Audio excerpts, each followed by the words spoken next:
Graça e paz, meus irmãos.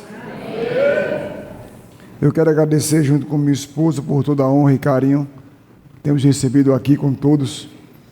Eu fui ali, semana agora ali, nosso amigo Celso está ali. Procurei você 2 dias, mas não vi. Obrigado por toda a honra, Celso. Fui muito bem recebido, o melhor barbeiro aqui da freguesia do Ó. Deve ter outros aqui, mas eu fui lá, então tem que falar do homem. E de fato para a gente é um prazer estar aqui, conhecer essa família, conhecer vocês. A filha realmente já está cobrando, os discípulos cobrando. Temos muito trabalho a ser feito, temos muita viagem no ano ainda. Mas quando o apóstolo Juliano falou comigo sobre o fim da aula, eu estudei o tempo que seria 15 dias, tinha acabado de chegar de viagem, a gente está reformando outras coisas, mas tive paz em Deus em passar esses 15 dias aqui. E eu vou dizer algo para vocês, além de ensinar a palavra que nós conhecemos, mas eu aprendi muito. Eu sou um homem observador, eu não observo para criticar, eu observo para aprender, pregar coisas boas. E estou levando muitas coisas boas para a nossa igreja, sabe, comportamentos, honra e respeito. Nós temos andado nisso, mas encontramos uma igreja que anda e a gente aprendeu muita coisa boa. Muito obrigado pela honra, disponibilidade que vocês têm tido conosco. Isso de fato é deixar portas abertas para voltar. Eu aprendi uma coisa e é verdade: nunca frequente um ambiente que você é tolerado, frequente um ambiente que você é honrado. Então vale a pena vir aqui, vir mais vezes. 2 vezes o pastor tentou me trazer, mas o nosso apóstolo Sejão não permitiu, porque era época de conferência, e ele quer que a gente fique lá perto dele, mas agora deu certo, funcionou. Os seus pastores vão estar conosco lá em setembro, vão estar aprendendo algo novo para trazer aqui, porque vocês fazem um encontro, mas vão experimentar do reencontro. E o ano que vem, nossa conferência de ministros, eles serão preleitores da nossa conferência, eles, o apóstolo Sejão, o reverendo Dinalva e mais uma turma boa. Então as portas estão abertas, estão convidados para quando quiserem conhecer a nossa terra, serão muito bem-vindos. Amém? Vocês lembram do que foi ensinado sexta-feira pelo apóstolo? Aquilo é um ensino sadio acerca de finanças.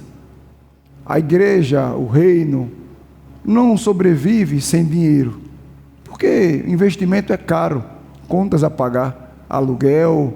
Então não é errado falar sobre isso, porque na Bíblia dinheiro é tão espiritual quanto cura.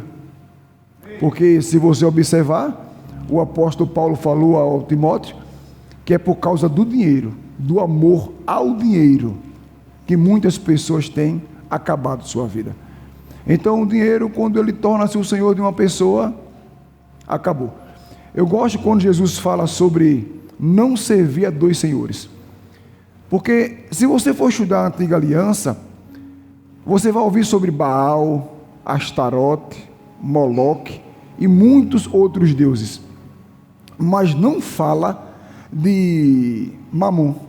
Eu não me recordo de ouvir falar de Mamon na antiga aliança. Mas Jesus, quando veio falar sobre não servir a 2 senhores, tinha tanto outros deuses pagãos que ele poderia citar, e ele citou o que não foi falado, Mamon, que é considerado o Deus das riquezas. As pessoas, quando idolatram o dinheiro, estão idolatrando, adorando a Mamon. E agora Jesus disse que não era possível servir a Deus e amar o dinheiro e torná-lo um Deus para a sua vida. Então é sadio.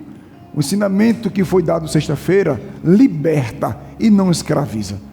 Não é um ensinamento que quer o que é seu. É um ensinamento que quer que você prospere, que você avance. Só que diante da Bíblia não tem como você prosperar, porque quando Jesus disse, e conhecereis a verdade, e ela vos libertará, na vida de um homem existem muitas áreas. E à medida que você vai conhecendo a palavra, você vai sendo liberto naquela área que você absorveu a palavra. Uma das áreas mais difíceis do homem ser liberto é a área financeira. Porque para quem tem pouco, ouvir sobre dar até parece que a pessoa quer o que é seu. Mas vê como a Bíblia diz em Provérbios 11:24, que Há quem dê generosamente e vê tudo o que tem aumentar. Outros preferem reter o que deveriam dar e caem na pobreza. Então o sistema do mundo é: quanto mais junta, mais tem. O sistema do reino de Deus é: quanto mais dá, mais tem. Diga para o seu irmão: e você escolhe. Ou obedece a Deus, ou segue o padrão do mundo. O Elias ontem, para mim foi uma honra, porque eu o conheço como adolescente. Há 13 anos, vai fazer 14 anos que o apóstolo é minha cobertura espiritual. E eu vi Elias e o Mateus adolescentes. Eu vi, um dia eu estava aqui, eu acho 2016, e o apóstolo me convidou para ir em Vinhedo. É Vinhedo? Uma cidade perto de um dia aí, que o Elias ia pregar em uma igreja pela primeira vez. Eu estava lá, eu e o apóstolo. E ele já ousado, pregando, iniciando. Hoje é um ministro cheio do Espírito, hoje é um homem de Deus, está assumindo a igreja do Pai. Eu vi o crescimento, para mim foi uma alegria, e receber da palavra daquele jovem ontem foi algo extraordinário. Os dois filhos do apóstolo são muito amigos dos meus dois filhos, a mesma idade. Elias tem 25, Nestor 26, Mateus 30, Jean, meu filho, 31. Então eles foram criados juntos, jogando futebol juntos, e os dois, os 4 são ministros do Evangelho. Coisa boa, não é isso? Mas eu quero falar hoje sobre uma honra também mais específica, que é honrando a unção. Ontem vocês viram, a gente estava sabendo, eu segurei o máximo nesses dias para não entregar, mas era perceptível. Eu estava, foi quinta-feira que passou, a outra, fomos para a mentoria que nós participamos com o apóstolo, na casa dele. E aí, vendo o prédio do apóstolo novo que ele alugou, ele conversando, falou: apóstolo Juliano. Aí ele virou e disse: olha, é a terceira vez que eu lhe chamo de apóstolo. Então, Deus tem falado comigo que é uma unção apostólica na sua vida. A gente estava passando a semana toda falando acerca disso. O apóstolo estava perguntando, a reverenda perguntou como é a questão da unção apostólica. Eu estava ensinando sobre isso, que o apóstolo, quando ele recebe essa unção, ou quando ele é um apóstolo, ele tem uma habilidade sobrenatural que os outros ministros não têm, porque cada um tem uma área específica. O pastor é o que cuida da ovelha. O evangelista é aquele que tem a sede de ganhar mais do que os outros, de ganhar as vidas para Cristo. O profeta consegue levar a igreja para o sobrenatural muito fácil. O mestre tem uma habilidade de entender e ensinar sobrenatural. E o apóstolo, só o nome já diz, apóstolo, aquele que é enviado. Apóstolo é aquele que abre as portas, que abre o caminho, que vai desbravar. Se você observar o apóstolo Paulo, ele abriu várias igrejas, levantou liderança, deixava a liderança pronta e ia para outro lugar. É uma habilidade de ver aquilo que o apóstolo falou ontem, ver onde ninguém vê, uma pessoa que vai ser um líder, reconhecer chamado, levantar, treinar. A gente estava falando acerca dessas coisas. A facilidade de uma unção apostólica para abrir igrejas, não só ele, o apóstolo, mas quem está na igreja, porque a igreja agora está banhada por uma unção apostólica. Então nós temos lá pastores em Recife, pastores abrindo igreja com facilidade. Por quê? Por causa da unção que está sobre o ministério. Eu creio que isso vai acontecer com vocês. Daqui uns dias, novos ministros, novos diáconos, novas igrejas, mas por causa da unção que foi liberada. Então, algumas pessoas têm o hábito de chamar o ministro pelo nome. Juliano, não faça isso. Mas por quê? Quando você fala apóstolo Juliano, você está reconhecendo a unção que está sobre ele. Você não trata ele como uma pessoa qualquer e comum, mas como ministro do Evangelho, uma pessoa ungida para representar e dar continuidade ao que Cristo começou. Diga para o seu irmão, foi falado ontem, diga para o seu irmão, nunca trate o que é de Deus, o que é espiritual, como algo comum. Não trate. Por mais amizade, porque muitas vezes a intimidade torna-se inimiga da honra. Por tornar-se tão próximo, as pessoas deixam de respeitar e honrar como fazia antes. Não perca isso. Eu jogo futebol com meus discípulos, eu gosto de estar no churrasco, eu gosto de jogar dominó, e tudo estou perto, mas tudo tem limite. Eles devem entender quem está ali, quem está com eles e ter o respeito contínuo. Isso não para. Então, foi dado aqui muitas definições sobre honra, mas eu gosto dessa.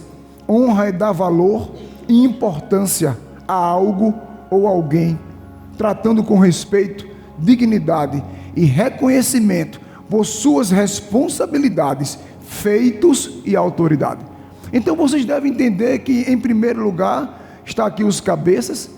O respeito vocês devem ter pela vida e por aquilo que eles têm feito. Eu sentei ontem, eu conheci o pastor Antônio, que é amigo do apóstolo, e ele me contando atrocidades que ele viveu, viu e participou de outro ministério, que às vezes eu falo para o apóstolo, até parece que é mentira. Eu não digo que é mentira porque eu sei de quem está vindo, de quem viveu e participou. Mas como isso acontece no meio do povo de Deus? Como isso existe ali dentro? Então vocês têm uma liderança íntegra. Eu me lembro conversando com o Celso, lá na barbearia. Ele passou muito tempo em um ministério, que eu não vou dizer o nome, e quando ele chegou o tempo de sair, ele disse: eu me lembrei de um homem íntegro, que eu nunca vi falhar. Automaticamente eu liguei para ele, e era o apóstolo Juliano. Aí eu falei para ele: que responsabilidade o senhor carrega, nós carregamos. Ou seja, quando a Bíblia diz que nós somos luz, é porque nós somos luz. Sabe? As pessoas devem olhar para mim e para você e ver uma resposta de Deus para elas. Porque eu sei o que eu vivia antes de Cristo. Agora eu estou em Cristo e vou continuar na safadeza, mentindo, enganando, fazendo coisa errada. A Bíblia diz que foi para a liberdade que Cristo nos libertou, não para a imundícia. Pecado para Deus é imundícia. E nós somos libertos para viver em santidade. Então vamos ver como Deus trata a honra. 1 Samuel capítulo 2, versículo 30. O pastor disse que comeu um pouco do meu tempo, e ele disse agora que eu posso pegar um pouco do tempo de vocês. Então, fecha a porta, porque vai dar hora do almoço, o povo vai ficar preso por sua causa. Eu estou brincando. Já já acaba. 1 Samuel 2,30. Isso aconteceu, Deus falando para um sumo sacerdote, chamado Eli, que não honrou a palavra, e consecutivamente seus filhos também não honraram. Eles viam seus filhos pecarem, desonrarem a Deus, o altar, o ofício sacerdotal, e não fazia nada. Então olha a sentença de Deus para ele. Portanto, o Senhor, Deus de Israel, declara solenemente: prometi a tua família e a linhagem do teu pai, que ministrariam diante de mim para sempre. Entretanto agora o Senhor declara: longe de mim tal propósito. Ora, honrarei aqueles que me oferecem honra, mas aqueles que me desprezam igualmente serão tratados com desprezo. Eu já falei isso aqui ensinando sobre submissão à autoridade. Algumas pessoas confundem. Elas, para esconder ou maquiar sua falta de honra ou até de submissão, elas dizem que meu negócio é com Deus e não é com homens. Não existe isso na Bíblia. Deus estava tratando com um homem. Era ele que era o sumo sacerdote. Era a pessoa principal que estava como mediador entre Deus e os homens. Era ele quem ouvia de Deus e passava pelos homens. Era ele que, sabendo do pecado dos homens, pegava o sacrifício e oferecia a Deus para Deus perdoar. Então não existe isso, aprenda isso, não existe isso. Meu negócio é com Deus e não com homens.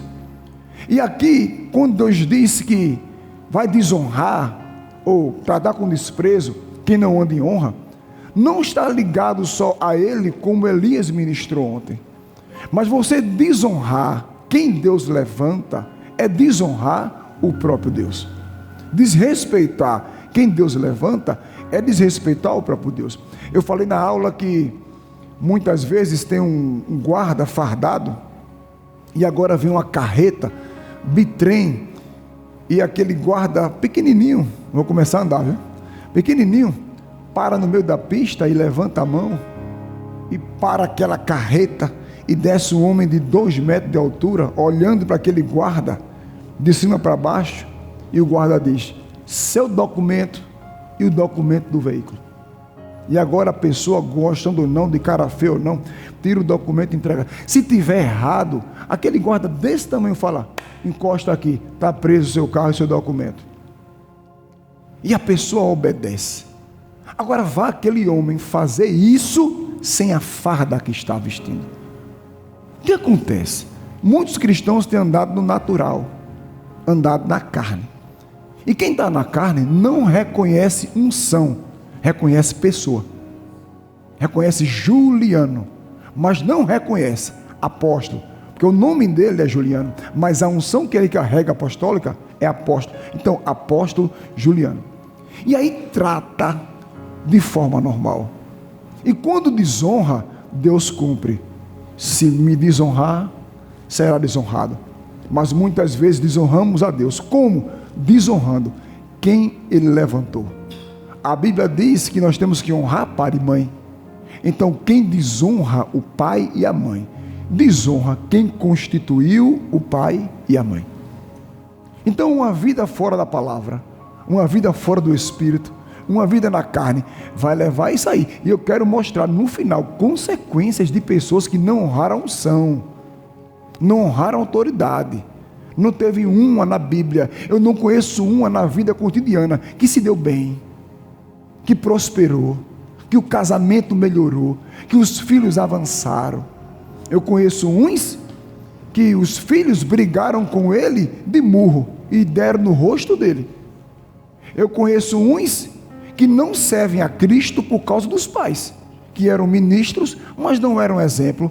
E o que acontecia? Diga assim: os filhos ouvem a conversa errada dentro de casa, por mais baixinho que fale, mas eu acho que o pastor errou, não concordo com ele, ele está errado, e o povo está ouvindo, a família está ouvindo.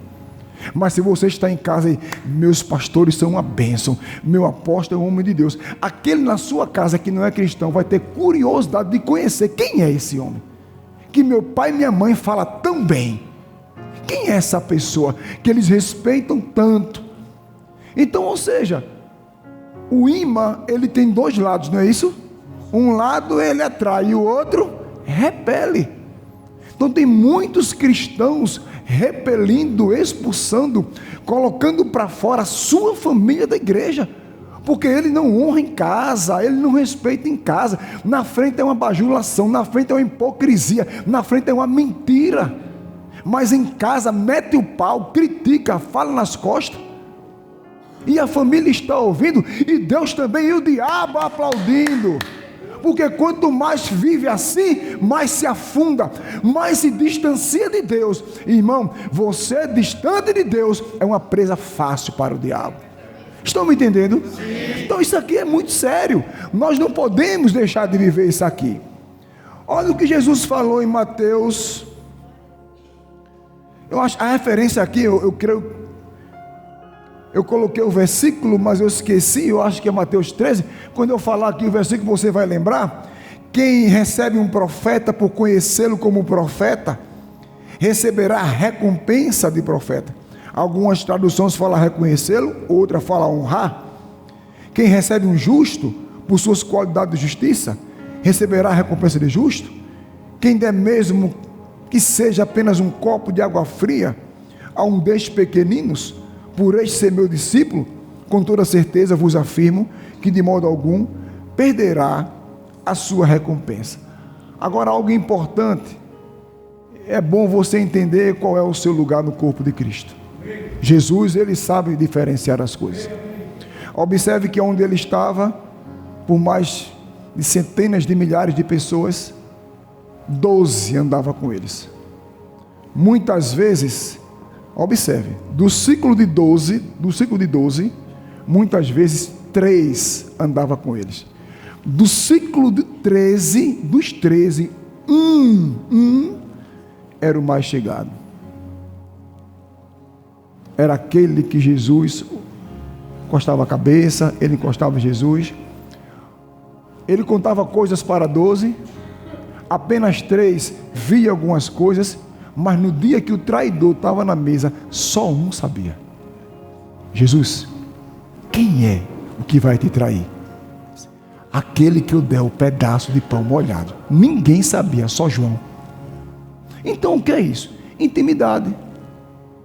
São pessoas mais próximas e pessoas com autoridade. Embora aqui tenha o pastor Eduardo, o pastor Gilson Pernambucano, o pastor Vanderlei, o pastor Marcos, mas existe. Tem mais pastor? Pastor, para mim ele já é bispo. Lá do Peri, é do Peri. E aqui está o apóstolo. Então, Jesus disse: aquele que tratar um pequenino, um copo de água fria, um pequenino. Mas não é por causa do tamanho. Eu digo assim, é porque ainda não é ministro.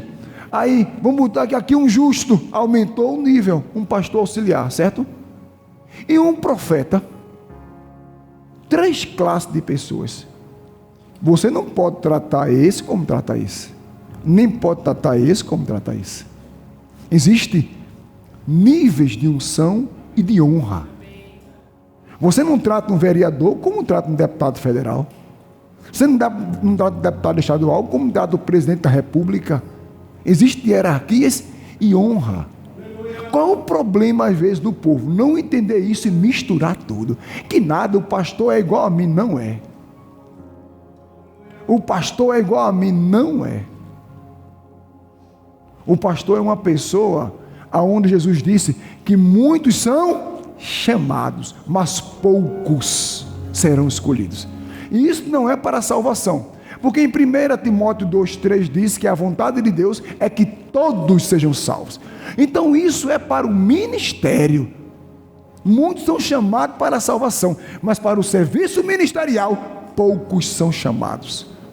E foi falado aqui, Efésios 4,11, ele chamou uns para ser. Deve-se entender esse tipo de coisa. Senão você peca. Você vai tratar um soldado, um cabo, da mesma forma que trata um tenente? Vai dar errado. Você não trata um sargento como trata um capitão. A hierarquia é diferente. Diga assim, à medida que a hierarquia sobe, a honra também sobe. Se a igreja não entender isso aqui, ela vai pecar. E quando peca e quando falha, não tem para onde correr. Aquele que não tratar com honra será desonrado. Então isso deve ser entendido para que você não falhe, mesmo sendo uma pessoa boa, mesmo sendo uma pessoa honesta, porque a falta de conhecimento da palavra nos levará ao erro. Amém? Agora dá um pulo para 1 Tessalonicenses, capítulo 5, versículo 12. Eu estou lhe mostrando aqui o que a Bíblia diz acerca da honra que temos que ter.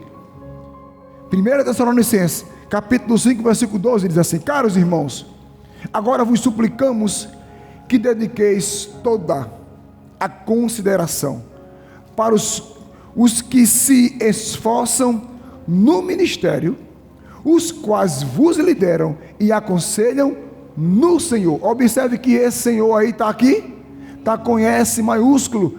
Não se trata de um senhor, de um patrão, de um dono, mas esse Senhor é o Senhor Jesus Cristo.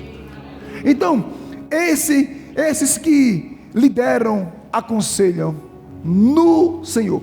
A Bíblia está dizendo que é para tratar com toda, algumas traduções falam na mais alta consideração. Você deve considerar aquele que vive se esforçando todos os dias para não falhar, não pecar, ser exemplo para você. Tem paciência com as pessoas, escuta as pessoas, vai atrás das pessoas, se esforça para aprender, para crescer no ministério, porque é algo desafiador. Os apóstolos trouxeram para cá 15 dias, irmãos. São 15 dias de hospedagem, 15 dias de café da manhã, almoço, janta. Embora eles sabem que para mim eu durmo em qualquer lugar, eu como o que está na mesa, não tem problema. Mas eles se esforçam para oferecer sempre o melhor. 15 dias, mas ele não me trouxe 15 dias para estar ministrando para ele, na casa dele, para a esposa dele, para os filhos. Não, é para a igreja. O interesse desse investimento é trazer algo novo, uma unção, conhecimento para a igreja. Isso mostra que é um pastor que quer cuidar, quer ver o povo crescer, se preocupa com o andamento do corpo de Cristo. Então, irmão, a Bíblia diz: considere ele na mais alta estima. Não trate como qualquer pessoa. Não permita pessoas se insurgirem, levantarem contra, falar nas costas. Pelo amor de Deus, tenha coragem para dizer: cala a boca, rapaz, considere o meu pastor. Tenha coragem. Mas qual é o problema? Porque o diabo, a Bíblia diz que ele está procurando, e às vezes ele diga a você, irmão, que não seja você. Está procurando. 1 Pedro 5,8. Satanás, nosso adversário, está procurando uma brecha, bramando como um leão, procurando a quem possa tragar, procurando. E às vezes ele acha, sabe aonde? Dentro da igreja.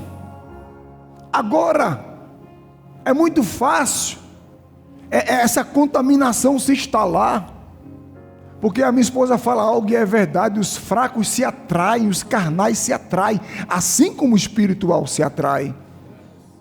E agora, quando se junta, a palavra diz: não é para o bem, é para o mal. Paulo disse: eu não vos louvo, porque quando vocês se juntam, é para o mal, é para contenda, é para fofoca. Irmão, alguém tem que botar um basta nisso. Essa é a forma da igreja crescer sadia. Essa é a forma de Deus acrescentar mais e mais. Primeiro Deus acrescenta no povo, para depois ser na igreja, porque é o povo que forma a igreja. Então, se o povo não cresce, a igreja não cresce. Se o povo não prospera, a igreja não prospera. Porque eu estou falando igreja, o prédio, mas na verdade da igreja somos nós. Então, do que adianta ouvir falar de honra, e isso não ser praticado?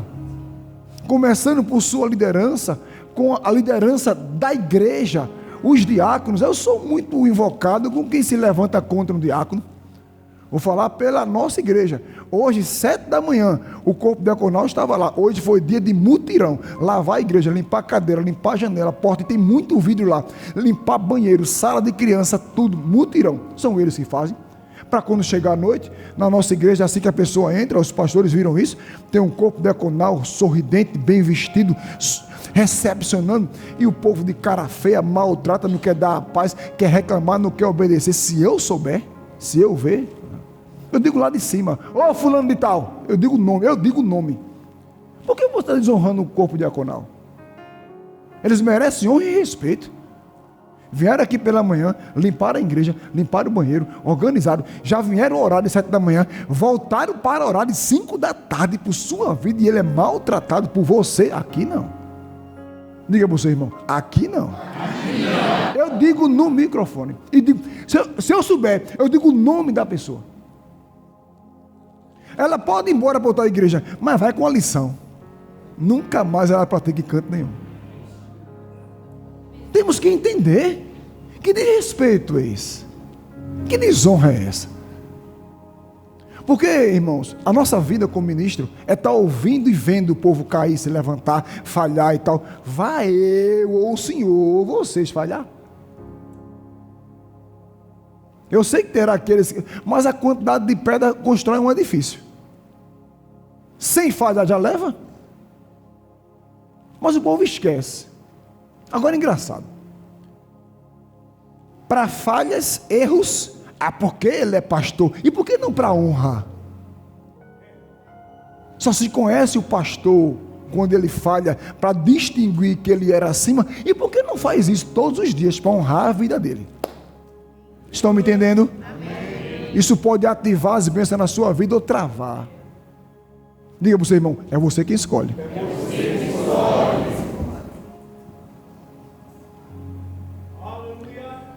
Efésios capítulo 6, ainda estamos falando sobre a honra. Efésios 6, versículo 1 em diante, diz assim: filhos, obedecei vossos pais no Senhor. Mais uma vez repete: aquele que vos lideram. Foi falado em 1 Tessalonicenses 5,12. E agora aqui, essa frase no Senhor, ela se repete. Aqui está falando de pais espirituais. filhos espirituais. Eu acho muito difícil, porque, vamos continuar, versículo 2, agora ele muda, honra teu pai e tua mãe, este é o primeiro mandamento com promessa, para que vivas bem e tenhas vida longa sobre a terra. Versículo 1 e 2, fala de pai biológico, versículo 2 e 3, versículo 1, pai espiritual. Eu acho muito difícil uma pessoa que não honra seu pai e sua mãe biológica, honrar um pai espiritual. E se esse sem vergonha não honra seu pai e sua mãe em casa e quer honrar o pastor, isso é uma hipocrisia, isso é uma mentira. Porque primeiro se honra o pai e a mãe, depois o apóstolo. Primeiro se respeita pai e mãe, se obedece pai e mãe, depois os pais espirituais. Quem não faz isso em casa, dificilmente fará na igreja. Mas quem faz em casa, fará em qualquer lugar que chegar. As pessoas tratam pai e mãe como se fosse nada. Eu perdi meu pai com 14 anos de idade. A minha mãe e eu me tornei o pastor dela. Eu vivi uma vida muito difícil antes de conhecer a Cristo. Não é nada contra, mas só relatando, o meu cabelo batia na cintura, eu era um alcoólatra, e minha mãe entrava dentro do bar, 2 dias sem eu aparecer em casa, com 18, 17 anos, e ela dizia, esse tempo de cachaça está acabando, você vai ser um pastor, no meio do bar. Está acabando esse tempo. Jesus me disse que tem uma cadeira ministerial para você. E ela me viu se converter, ela viu eu me tornar pastor, e eu me tornei o pastor da minha mãe. Quando ela faleceu há 12 anos atrás, eu fiz o funeral do corpo, porque o espírito já estava no céu. Eu tive esse privilégio, mas hoje eu não tenho, sabe? Eu queria fazer uma viagem dessa e trazer a minha mãe para passear. Ela nunca viu a São Paulo, ela nunca viu como São Paulo é bonito. Eu queria tê-la aqui. Você que tem esse privilégio, não honra. Você que tem essa dádiva, trata mal, desobedece. Você acha que Deus está vendo isso do céu e vai deixar impune? Diga para você, irmão, tudo começa em casa.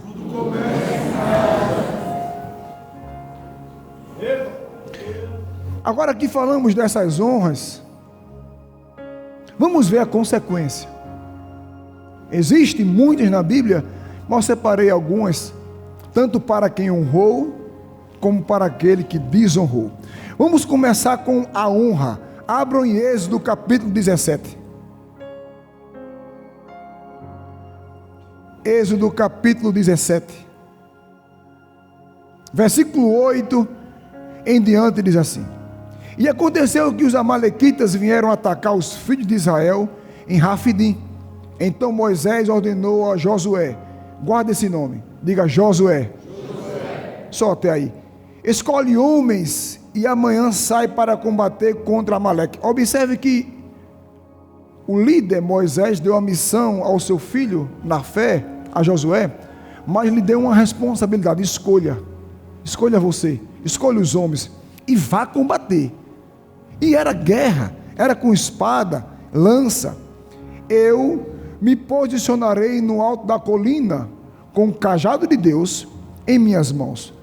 Fez Josué, aleluia, fez Josué como Moisés tinha orientado e saiu para lutar contra os amalequitas. Enquanto isso, Moisés, Arão e Hur subiram até o alto da colina durante o tempo em que Moisés ficava com as mãos levantadas. Israel prevalecia no combate. Quando, porém, Moisés baixava as mãos cansadas, Amaleque tinha vantagem. Ora, as mãos de Moisés estavam pesadas.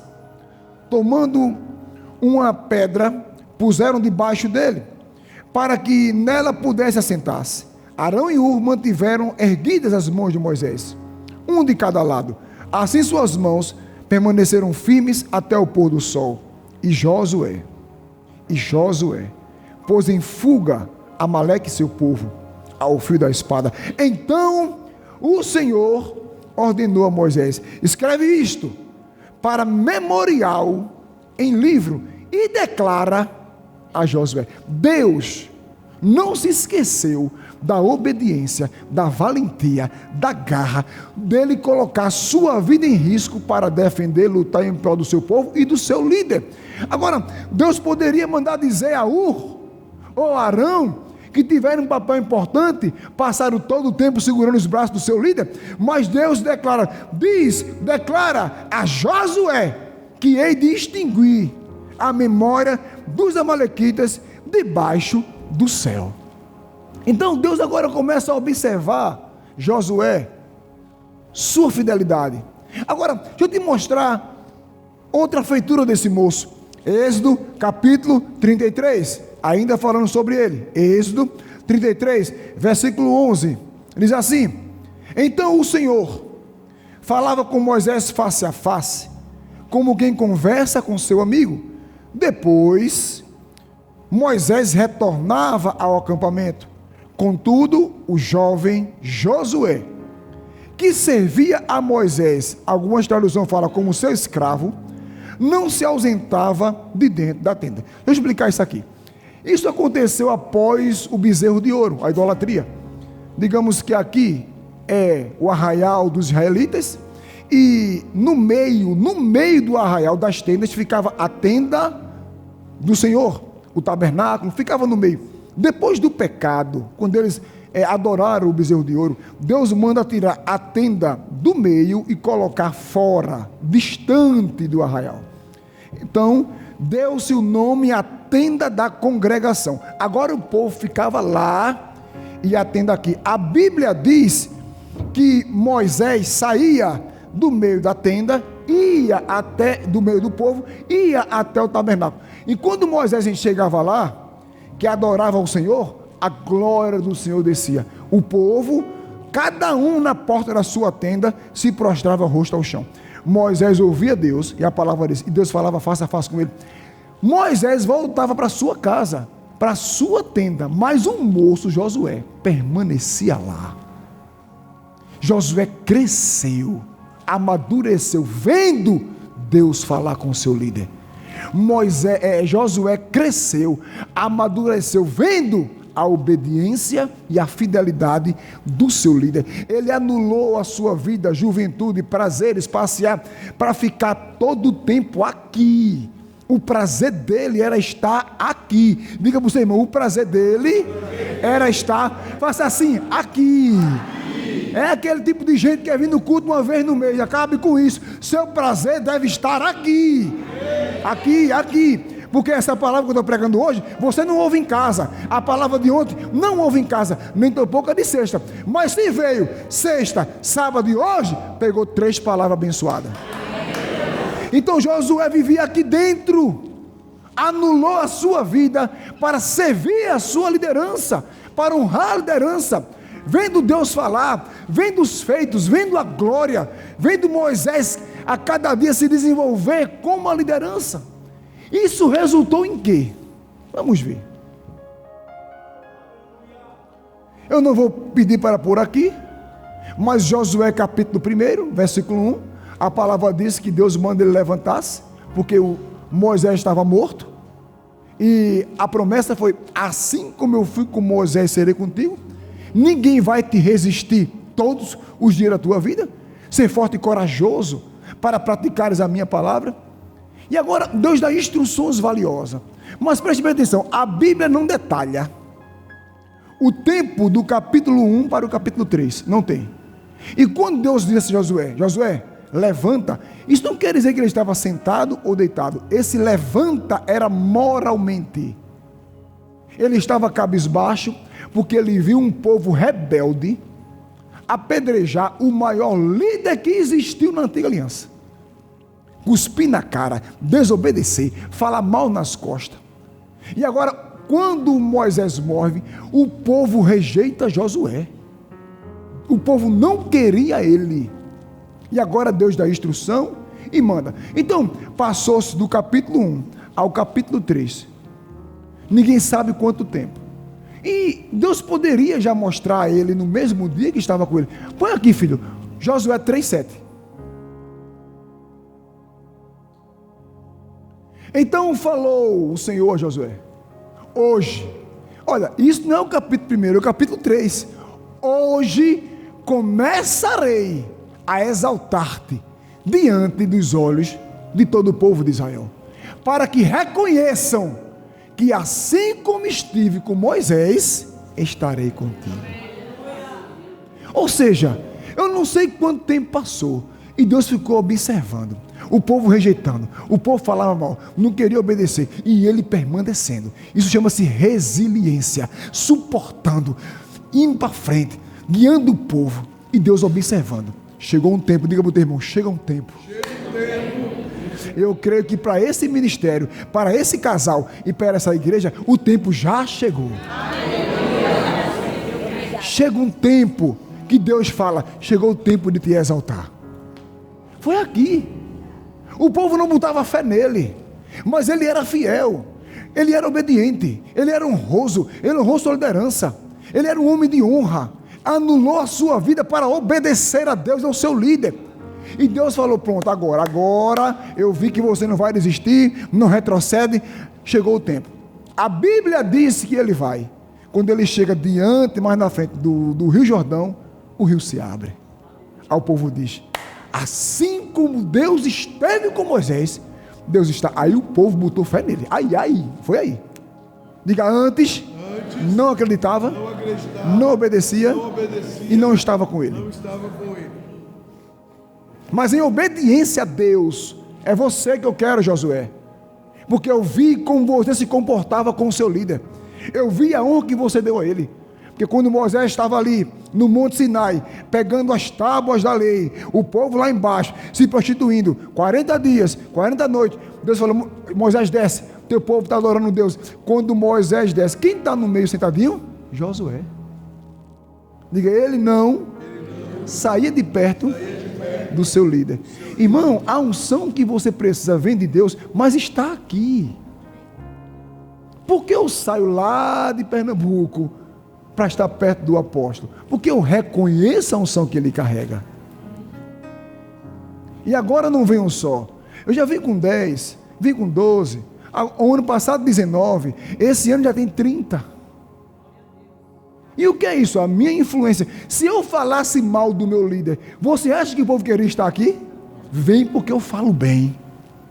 E a unção que você respeita e a unção que você honra é a unção que... É isso. Não é que você é abençoado porque você está respeitando o pastor, não é isso. Você é abençoado por estar em Cristo, mas a honra ao pastor vai liberar ou travar a sua bênção. É uma questão de comportamento.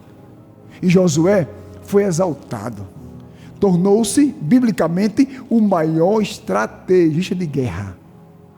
Nunca perdeu uma guerra, ele estando. A guerra que Israel perdeu foi para uma cidadezinha chamada Ai, porque Acã escondeu, pegou o que era anátema, amaldiçoado, e agora Deus disse, há pecado no meio do povo. Mas Josué era tão zeloso, eu acho maravilhoso, que isso, se não fala a memória, é Josué capítulo 7, ele trata Acã como filho. Meu filho, diz o que tu fizeste, meu filho. Mas olha como ele era zeloso. Quando Acã mostrou que tinha pego, ele disse, porque você trouxe desgraça para Israel. Acã, mulher, filhos, servos, servas, bois, ovelha, e tudo que ele tinha foi apedrejado e queimado. Por que ele tomou essa atitude? Porque ele viu o zelo de Moisés. A Bíblia diz que Moisés era o homem mais manso da terra na sua época. Moisés levou cusparada no rosto, não revidou. Mas quando Moisés viu que tocaram na santidade de Deus, que ele desce, que ele quebra a tábua da lei, ele manda matar, e no mesmo dia morreram só de homens 3.000 idólatras, 3.000. Porque o povo confunde o que é mansidão. Mansidão é uma das 9 características do fruto do Espírito, Gálatas 5:22. E ser manso é agir certo na hora certa. Diga, ser manso. Lá chama besta. Aqui chama de quê? Acaba ser besta é ser mole demais, fraquinho. Aqui é o quê? É besta, né? Ser manso não é esse cara bobão, bestão. Ser manso é você agir certo na hora certa. Diga assim, eu sou manso. Então, a primeira pessoa que Deus levanta e exalta por causa da honra, Josué. Existe outro, Eliseu, 1 Reis 19, abra lá.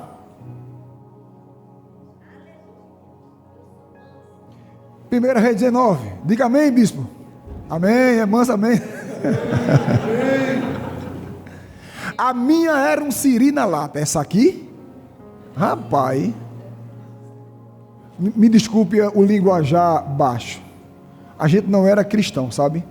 A gente morava, eu bebia muito e tal. Eu chegava em casa bêbado e encontrava, parecia um homem dentro de casa. Me desculpe o linguajar.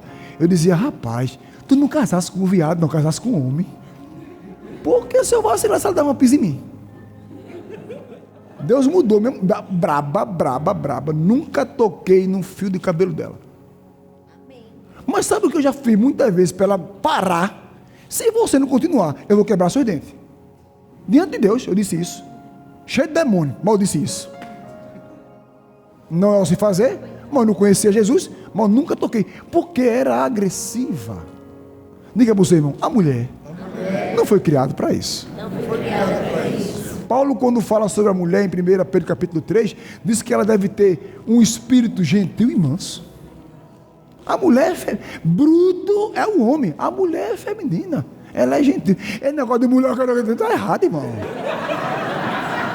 Está errado. Diga para você, irmão, está errado, irmã. Agora eu tenho, não desprezando as excelentes mulheres que estão aqui, eu tenho para mim a melhor do mundo. Sabe? Deus mudou a minha vida, a minha e a dela, que eu acho que na situação o pior era eu.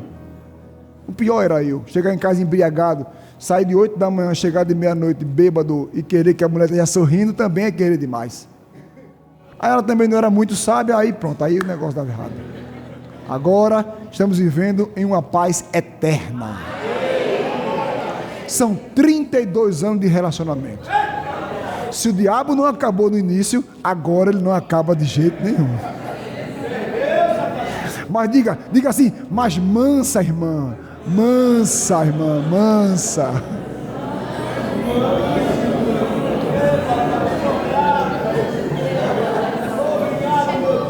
Primeira Reis 19. Eu quero chamar uma atenção. Antes de 1 Reis 19, a gente vê ali 1 Reis 18, eu preguei aqui esses dias. Elias, quando foi orar, subiu no monte e ele mandou o seu auxiliar e ver. O que é que tu vê do lado do mar? E não dizia o nome desse auxiliar e não era Eliseu. Ou seja, alguém teve a oportunidade antes de Eliseu e não abraçou. Poderia ser essa pessoa do capítulo 18, aqui no capítulo 19, recebendo a unção que Eliseu recebeu. Mas essa pessoa, o nome dela não foi citada e nunca mais ela apareceu. Então, escute bem, quando uma pessoa desocupa o lugar, uma vaga fica aberta.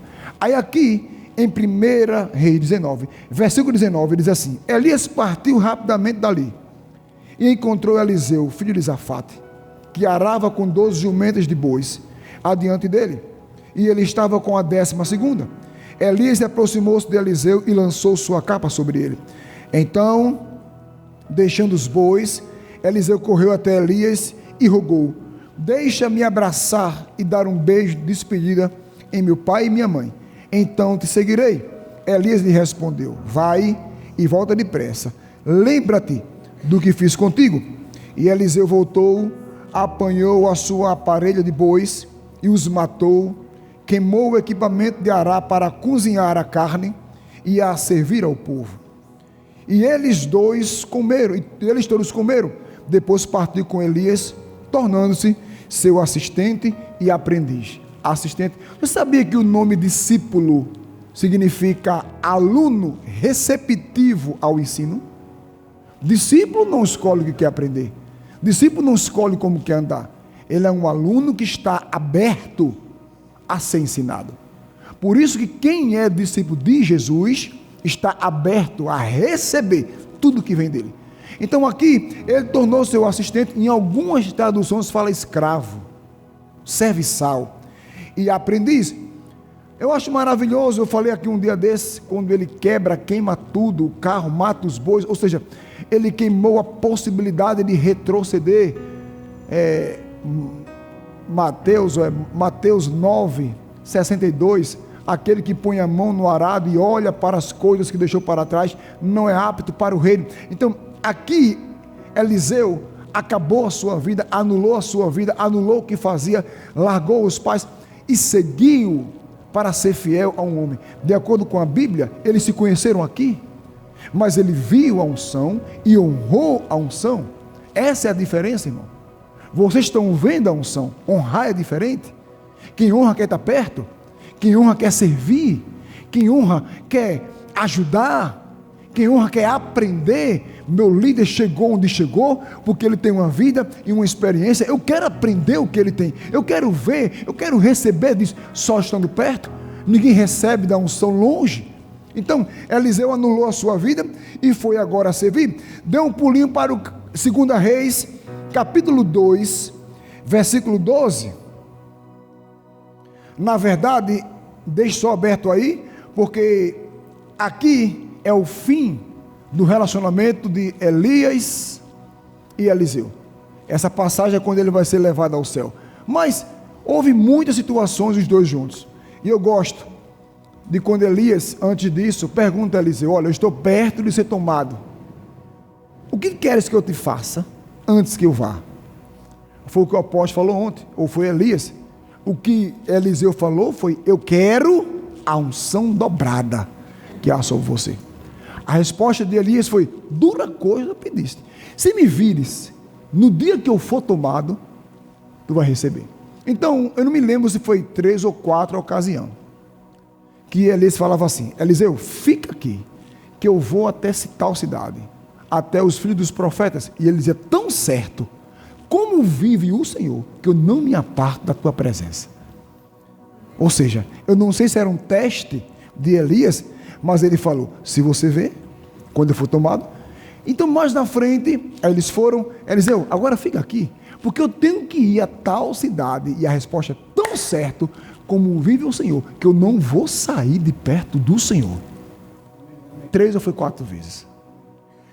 Eu creio que se ele ali: vai, meu líder, eu vou esperar o senhor aqui, porque não era simplesmente ir a um lugar como hoje, pegar um Uber ou pegar um carro, ir e voltar. Não, o caminho era a pé, existiam perigos na estrada, existiam feras no campo. Eu creio que a intenção dele não era só por causa da unção, mas era estar perto. Aqui eu protejo, aqui eu ajudo, aqui eu estou de lado, eu estou com o Senhor, não te abandono, para onde o Senhor for eu vou. Essa era a intenção. Diga: discípulo, não larga o seu líder. Não larga. E em todo canto ele esteve, até chegar essa ocasião. 2 Reis 12. Assim que viu tudo isso acontecendo, Eliseu gritou: Aba, meu mestre, meu pai, tu foste com os carros de guerra e os cavaleiros de Israel. E quando já não podia mais segui-lo com os olhos, porque ele ficou olhando, ele não só viu, a Bíblia diz que ele ficou olhando até não conseguir ver mais, ficou observando até onde seus olhos, sua visão não alcançasse mais. Eliseu tomou as próprias vestes e as rasgou ao meio. Em seguida, pegou a capa de Elias, que tinha caído, voltou e parou à margem do rio Jordão. Eu costumo dizer que aqui foi a evidência, aqui foi, de fato, o momento máximo da sua vida. O momento máximo da nossa vida não é como quando nós vemos, é quando as pessoas veem. Por isso Paulo falou a Timóteo, em 1 Timóteo capítulo 4, quando ele falou que todos vejam o teu progresso. Uma coisa é você falar: rapaz, eu estava orando ontem, desceu um manto novo na minha vida, eu estou quase voando. A outra coisa é o povo ver esse manto na sua vida. Diga para você, irmão, fale pouco de você. Diga de novo, fale pouco de você. Diga: e deixe as pessoas verem o que Deus fez em você. E aqui, havendo tomado o manto de Elias, que tinha caído, bateu com ele nas águas e declarou: onde está o Deus de Elias? Prontamente as águas se separaram em duas partes, e Eliseu passou sobre o solo seco para o outro lado. Quando os discípulos dos profetas de Jericó observaram o que se passava, exclamaram: eis que o poder espiritual de Elias agora repousa sobre Eliseu. Então aproximaram-se dele, inclinaram-se com o rosto rente ao chão. Aqui a vida de Eliseu tornou-se de uma forma que tudo que Elias fez, ele fez duas vezes. Está tudo na Bíblia. Tudo, a unção dobrada. Mas para que ele recebesse isso, o que ele fez? Ele viveu uma vida de honra para com a sua liderança. Viveu uma vida honrando a unção do seu líder, a unção daquele homem. Ele desejou aquilo, mas não como uma inveja. Não desejou para ocupar o seu lugar, mas desejou para dar continuidade. O Senhor vai embora, eu quero 2 vezes mais essa unção, para continuar fazendo o que o Senhor estava fazendo. E ele tornou-se. Agora, irmãos, existe a parte da desonra. Assim como vimos agora apenas 2 pessoas honrarem a tal modo sua liderança, e Deus agora colocar como sucessor dos seus líderes. Porque andar, meu irmão, andar como Moisés andou, era algo muito difícil. Era um homem que andou com mais intimidade, um homem que aconselhou o próprio Deus, a única pessoa que pediu para ver Deus e viu pelas costas. Ninguém teve esse feito. O único na antiga aliança, ao passar 40 dias e 40 noites com o Senhor, o único que ao sair do monte de Deus, o seu rosto resplandecia a glória do Senhor, o único. Então uma tarefa muito difícil, e Josué, por honrar o seu líder, conseguiu ter êxito na sua missão. A mesma coisa aqui com Elias e Eliseu, porque você vai ler os profetas maiores, Isaías, Jeremias, Ezequiel, Daniel, os profetas menores, todos os livros pequenos da Bíblia, nenhum profeta fez o que Elias fez como profeta. Quando a Bíblia diz sobre a lei e os profetas, está falando de Moisés e Elias. Foi justamente no Monte da Transfiguração quem apareceu com Jesus. Moisés representando a lei e Elias os profetas, que nós cremos que será as 2 testemunhas do Apocalipse. Mas alguém pergunta, mas e Enoque, que não morreu? Mas Enoque não teve fundamento. Enoque só andou tão bem com Deus, foi tão fiel que Deus o levou. Mas as testemunhas fundamentaram aqui na terra.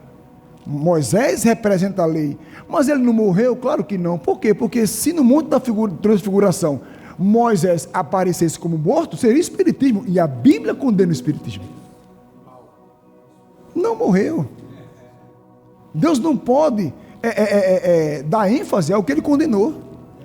Espiritismo. O rei Saul procurou a pitonisa e procurou o espírito de Samuel, mas aquilo era um demônio, porque a Bíblia diz que depois que o homem morre, segue-se ao juízo. Então quem apareceu ali? A lei e o profeta. Quem serão? As 2 testemunhas no dia da grande tribulação. São pessoas que honraram a Deus. Para Eliseu andar como Elias andou, meu irmão, Deus tem um zelo pela vida de Elias muito grande. Ele andou num poder e uma obediência extraordinária. Falhou quando ele teve medo de uma mulher, Jezabel, e achando que só tinha ele como profeta. E Deus falou: quem disse? Reservei para mim 7.000 que não se dobrou a Baal. Diga para você, irmão, não tem só você. Tem só você. Deus sempre terá mais alguém para dar continuidade. Então, esses homens honraram de tal modo que tornaram-se sucessores à altura. Mas por que isso? Diga, por causa da honra. Agora, vamos falar de desonra. O que é que ela provoca? Números capítulo 12, versículo 1 em diante. Estão com tempo aí? Estamos acabando. Miriam e Arão começaram a murmurar. Diga para o seu irmão, murmurar. De acordo com a palavra grega, murmurar é falar baixinho. Falar baixinho. Diga, tão baixinho, para que a pessoa que estamos falando não escute. Murmurar contra Moisés, porque ele havia se casado com a mulher cuxita, etíope. E assim questionaram: Falou porventura o Senhor somente a Moisés?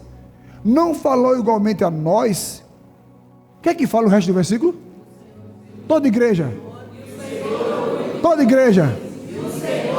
Diga para o seu irmão, ele sempre ouve. Glória a Deus. Isso aqui é o que me dá temor. Ele sempre ouve. Ora, Moisés era um homem muito manso, aqui está paciente, o mais humilde de todos os mansos da sua época. Então, ou seja, na época dele não tinha uma pessoa tão paciente, tão calma como ele. Era Moisés. Subitamente disse o Senhor a Moisés, a Arão e a Miriam: vinde todos os três à tenda do encontro. Todos os três se dirigiram à tenda. E quando o Senhor desceu numa nuvem e se deteve à entrada da tenda, chamou Arão e Miriam, e ambos se apresentaram. Então disse o Senhor: ouve, pois, as minhas palavras. Quando há entre vós profetas, eu, o Eterno, me faço conhecer a eles por meio de visões, e falo com eles em sonhos. Contudo, não é assim que procedo para com meu servo Moisés, o mais fiel dos servos da minha casa. Com ele converso face a face, claramente, e não por enigmas ou parábolas. E a ele foi revelada a forma do Senhor. Por que ousaste, oh meu Deus, falar contra meu servo Moisés? Dá uma paradinha aqui, eu vou voltar. Quando Jesus se deparou, ou Paulo se deparou com Jesus em caminho de Damasco, ele estava perseguindo quem? A igreja, não era isso? Mas quando Jesus o parou, ele disse: Paulo, por que tu persegue a igreja? Foi assim? Ele falou o quê? Irmão, quando você fala do irmão que está ao seu lado, está falando de Jesus. Não é do... Vamos tirar o pastor. Coloque o mais novo convertido dessa igreja. Quando você fala mal dessa pessoa, está falando do dono dele. Está falando do cabeça dele, a qual ele faz parte do corpo. Está falando de Jesus. Então, falar de Moisés naquela época não era como falar de Juliano hoje. Por quê? Porque Moisés não era corpo. Aqui era um povo que vivia debaixo da aliança feita com Abraão. A circuncisão era uma aliança temporária, até Cristo chegar e trazer uma aliança eterna. Então, se com uma pessoa que não era corpo, como diz em 1 Coríntios 6,17, quem se une ao Senhor é um só espírito. Moisés não era um só com o Senhor, não era um só. E Deus teve esse zelo tão grande. Imagina com quem é um com ele e faz parte do corpo dele. Aleluia. E não se recorre só aos apóstolos. Eu estou falando de você, irmão, que é um cristão. Você é tão valioso quanto eu. Amém. Você está tão ligado a Cristo como qualquer pastor da face da terra. Amém. Falar mal de você é falar mal de Jesus. Aleluia. E diga para o seu irmão: e Deus sempre ouve. Sempre ouve. Meu Deus.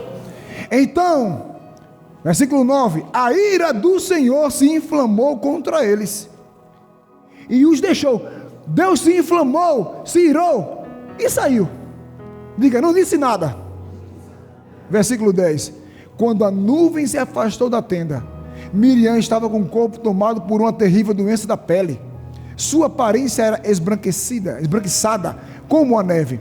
Quando Arão voltou seu olhar para Miriam, reconheceu de imediato que ela estava com uma espécie de lepra.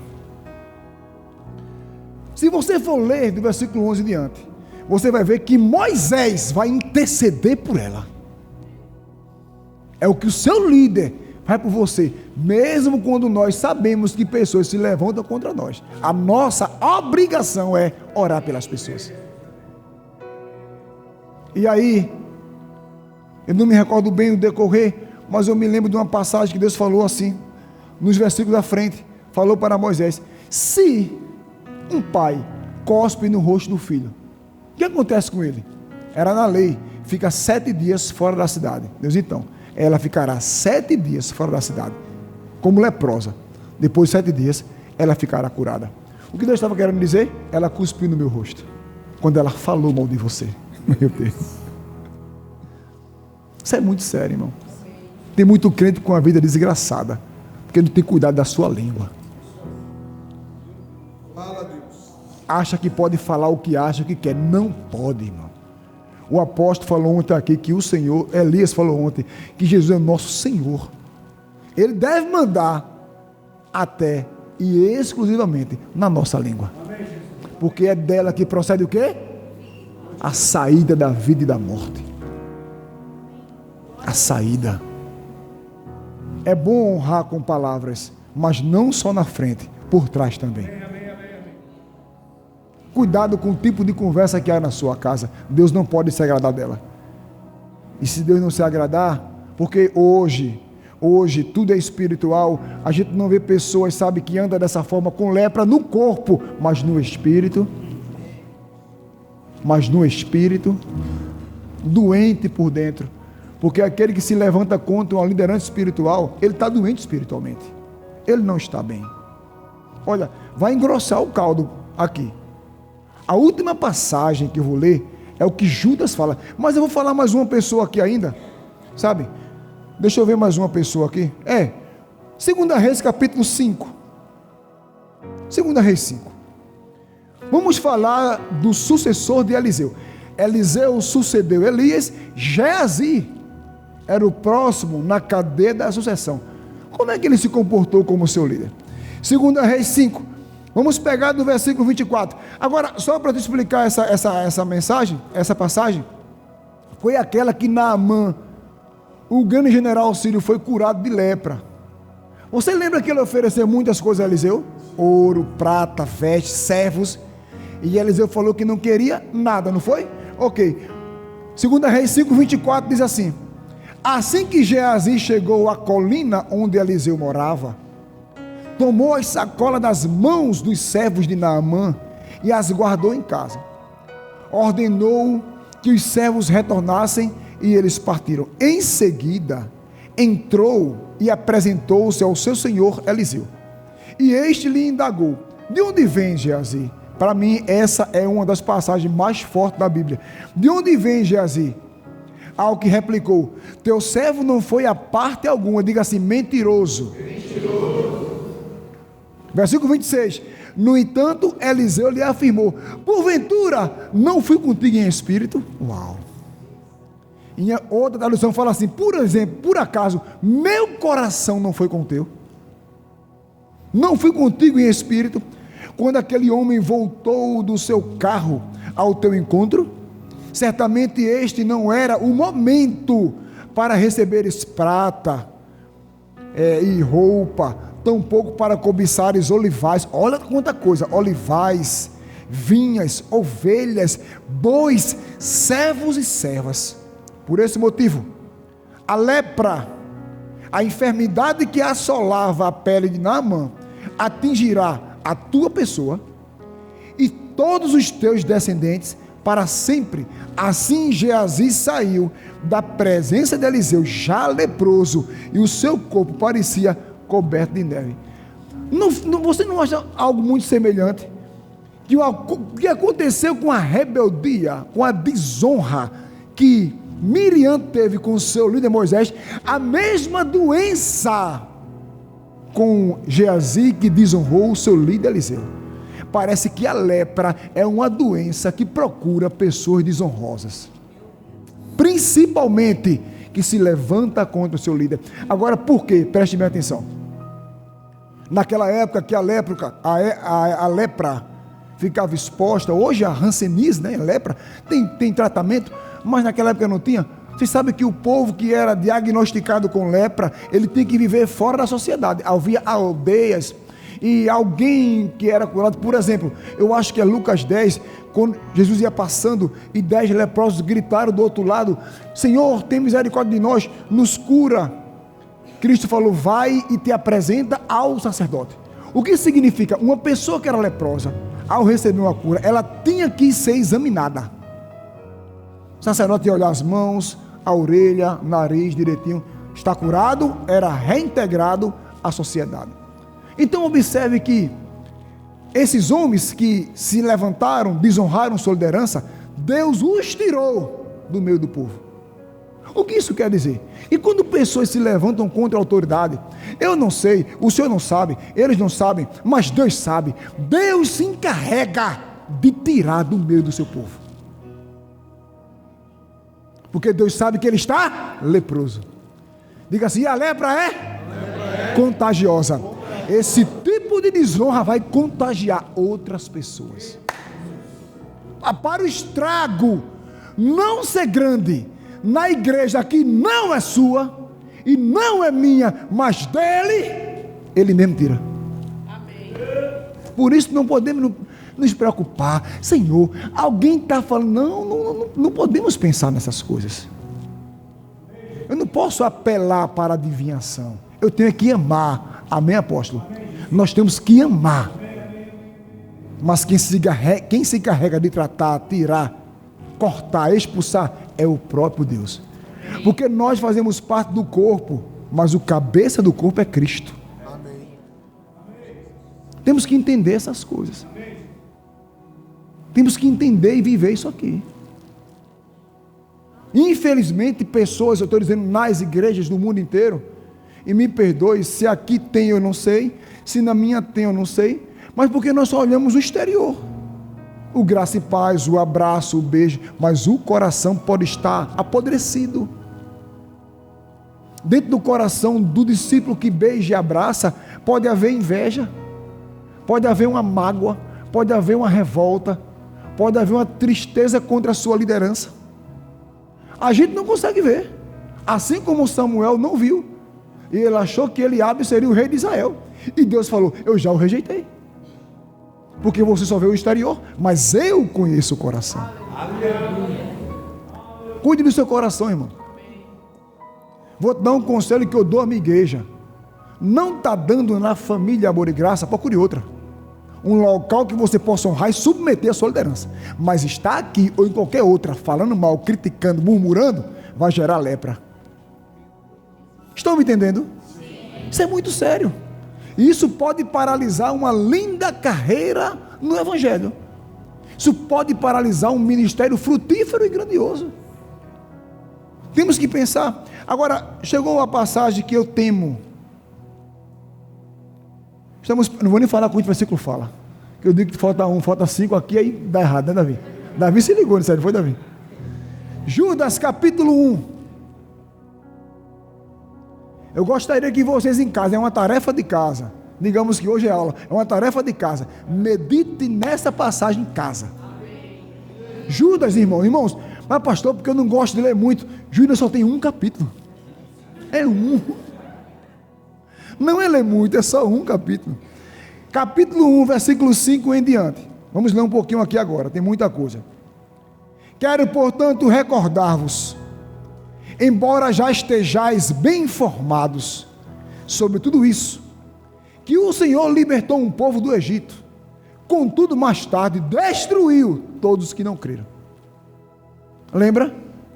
Quando eles disseram: para que o Senhor nos trouxe aqui? Diante do mar vermelho, Faraó vindo, começaram a praguejar ali, depois no deserto, depois diante da terra de Canaã, foram muita coisa. E toda vez era: levantemos um capitão e voltemos. Aí eu lembro do que o Senhor falou em Números 14, 28. Moisés, diz a esse povo que eu farei com eles da forma que eles têm falado.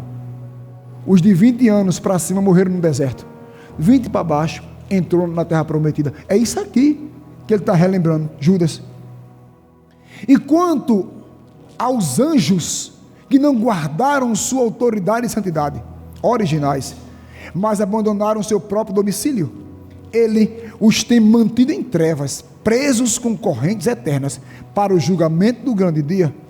De maneira semelhante a estes, Sodoma e Gomorra e as cidades circunvizinhas entregaram-se à imoralidade e a todo tipo de depravação sexual, estando sob o castigo do fogo eterno. Essas cidades nos servem de... Deus fez o quê? Destruiu. Diga, me serve de exemplo. Isso aqui está na graça, no Novo Testamento. Versículo 8. Ora, estes, da mesma forma, como alucinados inconsequentes, não apenas contaminam o próprio corpo, mas rejeitam toda instituída e caluniam os seres celestiais. No entanto, nem mesmo o arcanjo Miguel, quando argumentava com o diabo, é aqui que o povo diz que Moisés morreu, batalhava a respeito do corpo de Moisés, se atreveu a fazer qualquer acusação injuriosa contra o inimigo, limitando-se a declarar: o Senhor te repreenda. Miguel, o arcanjo, estava com Lúcifer, mas Lúcifer era um querubim ungido. Nenhum dos anjos da Bíblia se comparava à estatura, ao poder, à glória, à formosura que ele tinha. Quando Miguel se deparou, mesmo estando com o Senhor, mesmo sendo Lúcifer, o Senhor te repreenda, porque viu o que ele era, a autoridade que ele tinha. Continuando, 10, apesar disso, esses tais são pessoas, irmão. Do versículo início que eu comecei a ler até agora, está tratando-se de pessoas. Esses tais, levianamente, difamam tudo que não compreendem, e se corrompem até nas atitudes mais simples, que aprendem por instinto, como a Bíblia. A Bíblia está pegando pesado. Diga, é assim que Deus vê as pessoas que não compreendem, não praticam, não honram a sua palavra. É o que ela está dizendo. Ai deles, porque trilham, olha o nome das feras, das máquinas, o caminho de Caim, ávidos pelo lucro, se jogaram no erro de Balaão e foram tragados pela morte na rebelião de Corá. Irmão, quem foi Caim? É aquele que o próprio Deus disse a ele: se você fizesse o que era certo, não seria aceito? Agora cuidado, o pecado está à porta, cabe a ti dominá-lo, porque senão vai se destruir. Após Deus falar, ele chamou o irmão no campo e matou. Miserável, não, esse é o cão, esse aí. E a Bíblia diz que tem gente hoje igual a Caim, está na Bíblia. Agora, a outra peça boa, a minha professora de geografia chamava de beleza rara, os mais perturbadores, e quase que eu entrava no bem, não entrei não, quase que eu entrava. E aí, ávidos pelo lucro, se jogaram no erro de Balaão. Quem era Balaão? Um grande profeta, usado. O rei Balaque, rei dos Moabitas, quando veio o povo de Israel na campina de Moabe, ficou doido, ficou com medo. Então chamou Balaão, disse: eu sei, quem tu abençoa é abençoado, quem tu amaldiçoa é amaldiçoado. Amaldiçoa esse povo. 3 vezes Balaão mandava fazer um altar, e quando ele ia amaldiçoar, ele abençoava. Foi na última que ele falou: tu pede para amaldiçoar, mas eu recebo uma ordem para abençoar, porque no meio deles se escuta a gritaria de um rei. Há um rei no meio deles. Diga, Deus estava no meio do seu povo, e a ordem que eu recebo é para abençoar.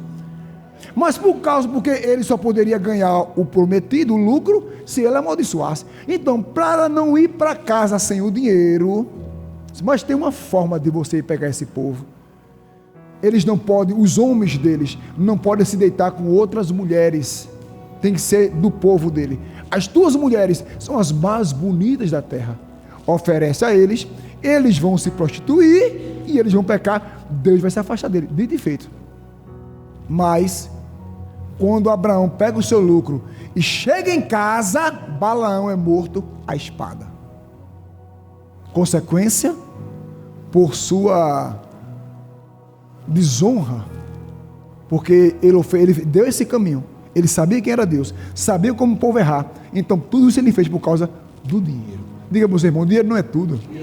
Diga, tudo é o Deus que nós servimos. Foram tragados pela morte na rebelião do Corá. Corá é aquele que era sacerdote e se insurgiu, levantou-se, rebelou-se contra a autoridade de Arão e Moisés e levantou 3.000 sacerdotes. E a Bíblia diz que por zelo a Moisés a terra se abriu e tragou Corá, Datã e Abirão, suas famílias e o que tinha, e alguns conseguiram fugir, e os que fugiram, Deus mandou fogo do céu e matou. Por que matava apóstolos naquela época? Porque eles não tinham o Espírito Santo dentro. Então era muito fácil um cabo daquele ficar vivo e contaminar todo o Israel. Então a forma era exterminar.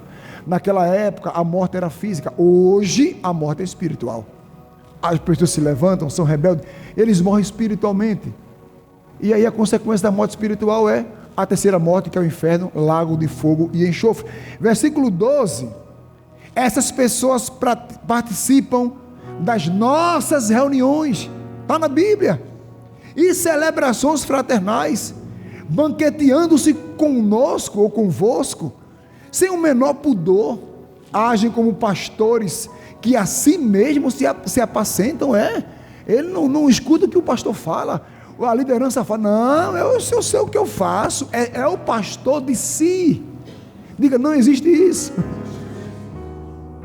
Agem como seus pastores, vagam por aí como nuvem sem água. Para que serve a nuvem sem água? Para nada. Impelidas pelos ventos, são como árvores sem nem duas vezes arrancada. Está falando de pessoas, está falando de gente. E essa carta não é para o mundo, essa carta é para, é uma carta universal.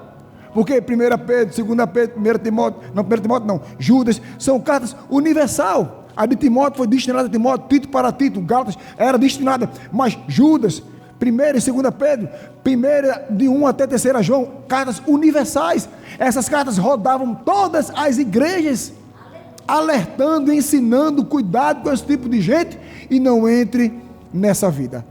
São como as ondas bravias do mar, espumando suas próprias indecências, estrelas errantes, para as quais estão preparadas as mais densas trevas por toda a eternidade. Ora, foi quanto a esses que Enoque, aquele que andou com Deus, o sétimo a partir de Adão, profetizou: eis que vem o Senhor com milhares de seus santos, a fim de executar juízo sobre a terra e convencer a todos os ímpios de todas as ações malignas que cometeram e de todas as palavras insolentes que os pecadores incrédulos proferiram contra ele. Tais pessoas vivem murmurando e se queixando, dominados por seus próprios desejos impuros. Sua boca proclama arrogância e usam a adulação, não honra, a bajulação, não honra, para conquistar. É isso que a desonra traz, principalmente com a sua liderança, com seus pais, no seu trabalho e daí por diante. É isso. De fato, eu quero encerrar com essa passagem. Eu vou te mostrar qual deve ser a nossa atitude. Hebreus capítulo 13. O louvor pode subir já. Hebreus capítulo 13. Vamos ler o versículo 7 e o versículo 17. Hebreus 13, versículo 7. Colocou aqui já? Lembrai-vos de quem? Lembrai-vos de quem? Não estou falando daquele sem vergonha, não. Eu estou falando de homem de Deus. De quem não presta a gente esquece. Estou falando de quem honra a Deus e a palavra. Mau exemplo, esquece. Que vos ensinaram a palavra de Deus, observando-lhes atentamente o resultado da vida que tiveram. Faça o quê? A palavra não manda falar mal. A palavra não manda fofocar e criticar. Manda observar para imitar. Versículo 17. Sede o quê? Obediente. A quem? Aos nossos líderes espirituais. E também o quê? Pois eles fazem o quê? Zelam. Zelam por vós. Zelam como quem deve prestar conta de seus atos. E vamos prestar conta. Para que ministrem com alegria e não murmurando. Porquanto desta maneira, tal ministério não seria proveitoso para vós. Apóstolo, o que é isso? O que é isso? Para que ministrem com alegria e não murmurando. Eu vou falar por mim. Teve pessoas que eu falei, Senhor, eu vou porque é meu ofício.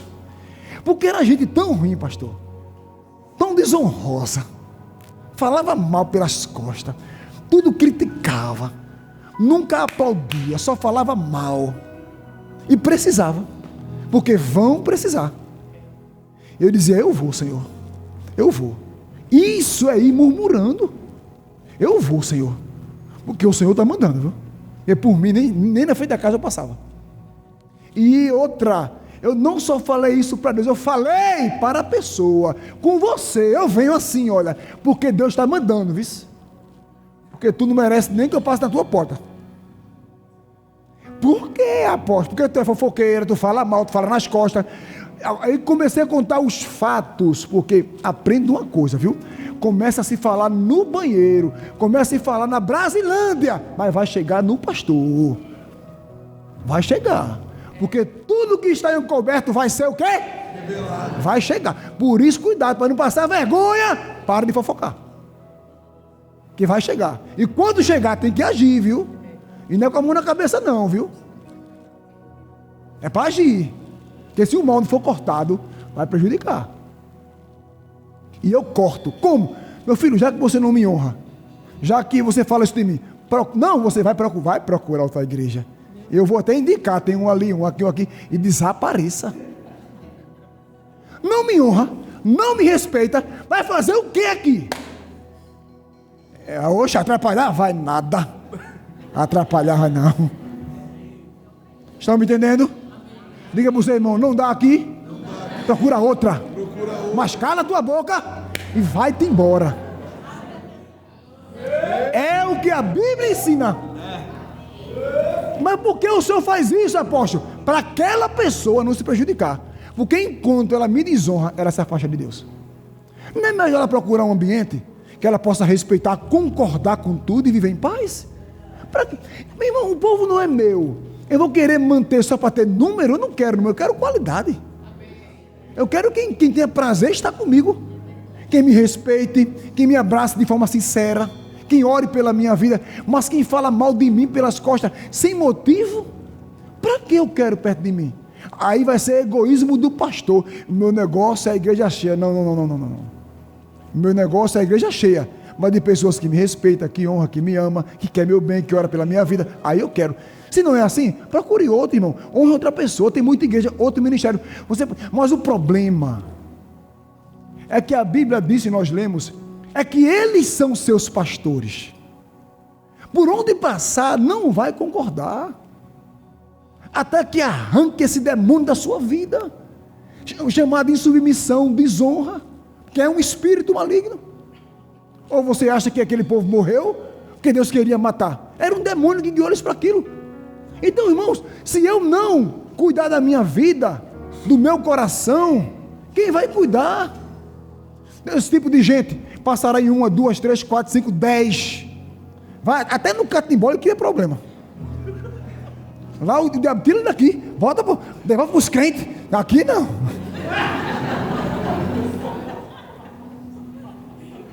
Você é valioso. Eu vou repetir, você é valioso. Mas o próprio Deus não poderá fazer nada se você não quiser. Jesus morreu por nós. Mas por que pessoas procuram ser tão ingratas? Por que elas procuram ser tão desonrosas? Por que elas procuram criar problema em tudo? Por quê? Por quê? Nós podemos mudar, irmão. E Deus quer que nós alcancemos uma mudança contínua. Mas sabe aqueles que não mudaram mais, deixaram de renovar a sua alma? Porque duas coisas acontecem. Eu falei que era o versículo no assunto, viu? Lá eu não volto mais, mas agora tenha calma. Dois processos na vida do crente. Um é o novo nascimento e a outra é a mudança de vida. No novo nascimento, nós não fazemos nada a não ser crer. Porque Jesus falou em João capítulo 3, versículos 5 e 6, que é a água e o Espírito que provoca a regeneração. Eu creio, depois que eu creio, em Cristo sou nova criatura. É o lavar, é o regenerar da água, a palavra.